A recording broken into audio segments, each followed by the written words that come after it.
Viewers কেমন আছেন? আজকে আলোচনা করব E2PDF অ্যাপ নিয়ে। তো এই অ্যাপটি আপনারা কিভাবে ইউজ করবেন বা কি কাজে ইউজ করতে পারবেন এবং এই অ্যাপটির যে সকল সেটিংস রয়েছে বা যে সকল অপশন রয়েছে সেই অপশনগুলো নিয়ে আলোচনা করব, তো সাথেই থাকবেন। তো অ্যাপটি আপনি যখন ইনস্টল করবেন, ইনস্টল করার পর ওপেন করবেন, তখন এরকম একটি ইন্টারফেস পাবেন।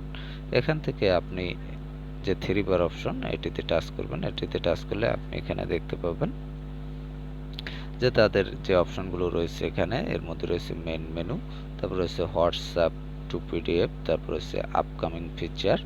এখান থেকে আপনি আপকামিং ফিচার পাবেন এবং হোয়াটসঅ্যাপ টু পিডিএফ, এখান থেকে হোয়াটসঅ্যাপ থেকে পিডিএফ ফাইল ডাউনলোড করতে পারবেন। তারপর রয়েছে আওয়ার টিম, এখান থেকে তাদের টিম সম্বন্ধে জেনে নিতে পারবেন।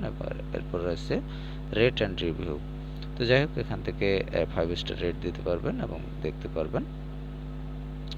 তো এখানে দুটি অপশন রয়েছে, দেখতে পাচ্ছেন ক্লিক টু কন্টিনিউ এবং ক্লিক টু কন্টিনিউ।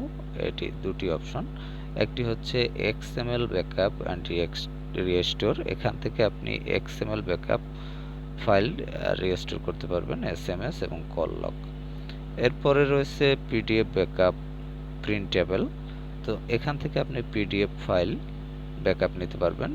এখান থেকে যে অপশনগুলো আপনি পিডিএফ ফাইল ব্যাকআপ নিতে পারবেন তার মধ্যে রয়েছে এসএমএস, তারপর রয়েছে কল লগ, তারপর রয়েছে হোয়াটসঅ্যাপ চ্যাট, তারপর রয়েছে কন্ট্যাক্ট, তারপর রয়েছে এসএমএস স্ট্যাটিস্টিক্স, তারপর রয়েছে কল লগ স্ট্যাটিস্টিক্স। তো এই অপশনগুলোর আপনি কিন্তু পিডিএফ ফাইল ব্যাকআপ নিতে পারবেন। তো এটি আপনি ওপেন করতে আমি নিচের অপশনটি পিডিএফ ফাইল দিয়ে ব্যাকআপ দিয়ে দেখাচ্ছি আপনাদের, উপরের অপশনটি পরে আলোচনা করব। তো এখানে ক্লিক টু কন্টিনিউ এই অপশনটিতে টাচ করবেন। টাচ করলে এখানে দেখতে পাচ্ছেন অপশনগুলো পেয়ে যাবেন এবং এখান থেকে আপনার যে অপশনটি প্রয়োজন সেই অপশনটিতে আপনি টাচ করবেন। যেমন জেনারেল কল লগ, এই অপশনটিতে যদি আপনি টাচ করেন তাহলে জেনারেল কল লগ সম্বলিত যে সকল বিষয় রয়েছে সেগুলো আপনি এখানে পেয়ে যাবেন। তো এখানে আমি টাচ করলাম। টাচ করার পর এখান থেকে কিন্তু আপনি তারিখ সিলেক্ট করতে পারবেন যে কোন দিন থেকে কোন দিন। এখানে আপনি যদি তারিখ সিলেক্ট করতে চান তাহলে এখানে তারিখে টাচ করবেন। এখানে 18 তারিখ দেয়া এবং হচ্ছে এখান থেকে আপনি দেখা গেল যে কোনো একটি তারিখ সিলেক্ট করবেন। এখান থেকে আমি 2022 দিলাম, 18 মার্চ ডান করে দিলাম এবং 1 বছর দিলাম কল লগ। এবং এখানে আপনার একটি নাম দিতে হবে পিডিএফ ফাইলের। এখানে আমি একটি নাম দিলাম কল পিডিএফ, এটি ডান করে দিলাম। তারপর হচ্ছে এক্সপোর্ট টু পিডিএফ, এই অপশনটিতে টাচ করতে হবে আপনাকে। তো এটি কিন্তু প্রসেসিং হচ্ছে, দেখতে পাচ্ছেন, এবং এটি প্রসেসিং হয়ে গেল এবং এখানে দেখতে পাচ্ছেন কিন্তু এই যে সব অপশনগুলো কিন্তু দেখা যাচ্ছে। তো ভিউয়ার্স এখানে কিন্তু কল লিস্টগুলো দেখতে পাচ্ছেন এবং তারিখ দেওয়া রয়েছে, এখানে রয়েছে তারিখ এবং এখানে সময় এবং এখানে ডিটেলস দেওয়া রয়েছে আপনার রিসিভ কল হয়েছে না মিস কল না ডায়াল কল সে বিষয়গুলো, এবং এখানে কিন্তু নাম্বারগুলো দেওয়া রয়েছে। তো যাই হোক, আমার সেফটির কারণে আমি এটি দাগ দাগ দিয়ে রাখলাম যাতে নাম্বারগুলো দেখা না যায়। এখানে কিন্তু এভাবে আপনি সব নাম্বারগুলো দেখতে পাবেন এবং এটি পিডিএফ ফাইল হিসেবে ডাউনলোড করে নিতে পারবেন। তো ভিউয়ার্স এই একই সিস্টেমে আপনি এখানে দেখতে পাচ্ছেন এসএমএস এবং হোয়াটসঅ্যাপ চ্যাট। আপনার হোয়াটসঅ্যাপে যে সকল চ্যাট করেছেন পূর্বে সেগুলো যদি আপনি ডিলিট করে দেন সেগুলো কিন্তু আবার রিস্টোর করে নিয়ে আসতে পারবেন এবং ব্যাকআপ নিয়ে আসতে পারবেন এবং দেখতে পারবেন। তারপর কন্ট্যাক্টস রয়েছে, স্পেশাল কন্ট্যাক্টস রয়েছে এবং এসএমএস স্ট্যাটিস্টিক্স ডেইলি এবং কল স্ট্যাটিস্টিক্স ডেইলি। তো এখান থেকে ডেইলির যে স্ট্যাটিস্টিক্স বা পরিসংখ্যান সেটি আপনি এখান থেকে পাবেন। এবং উপরে রয়েছে একটি ট্রাই প্রিমিয়াম ভার্সন, এখান থেকে এই অপশনটি দিয়ে আপনি প্রিমিয়াম ভার্সন ট্রাই করতে পারবেন। এবং এরপর যে অপশনটি সেটি হচ্ছে আমি বলছিলাম যে ক্লিক টু কন্টিনিউ।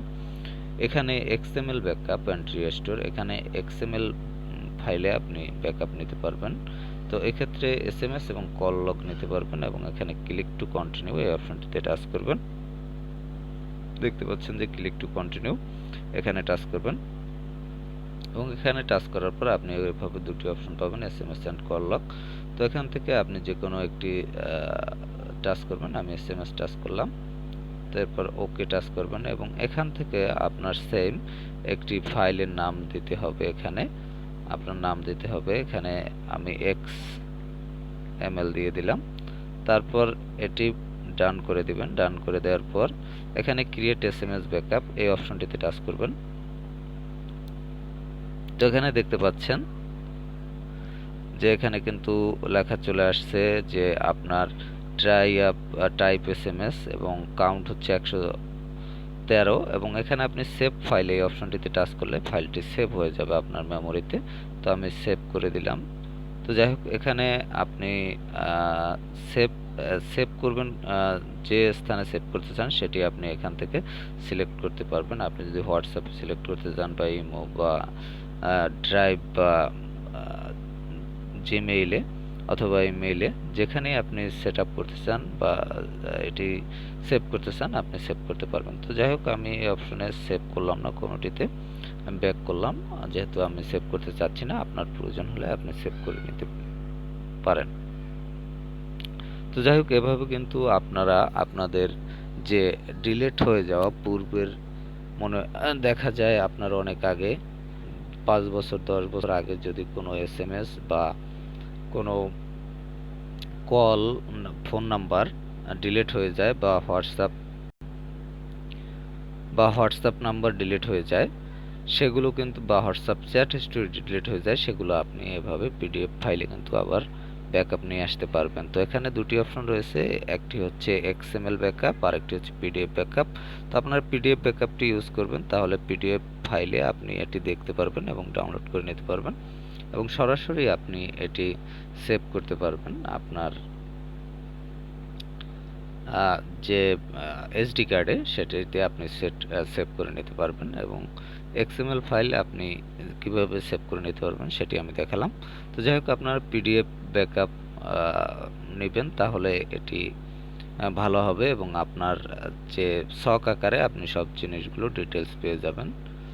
তো ভিউয়ার্স, এটি আসলেই অনেক সময় প্রয়োজন পড়ে যখন আমাদের কোনো নাম্বার হারিয়ে যায় বা কল লিস্টের দেখার প্রয়োজন পড়ে বা কোনো SMS ভুলে ডিলিট করে দেন বা হোয়াটসঅ্যাপের কোনো চ্যাট হিস্টোরি যদি ডিলিট হয়ে যায়, সেক্ষেত্রে কিন্তু আমাদের এটি ব্যাকআপ নেওয়ার প্রয়োজন পড়ে। তো আপনারা এই অ্যাপটির মাধ্যমে সেগুলো ব্যাকআপ নিতে পারবেন।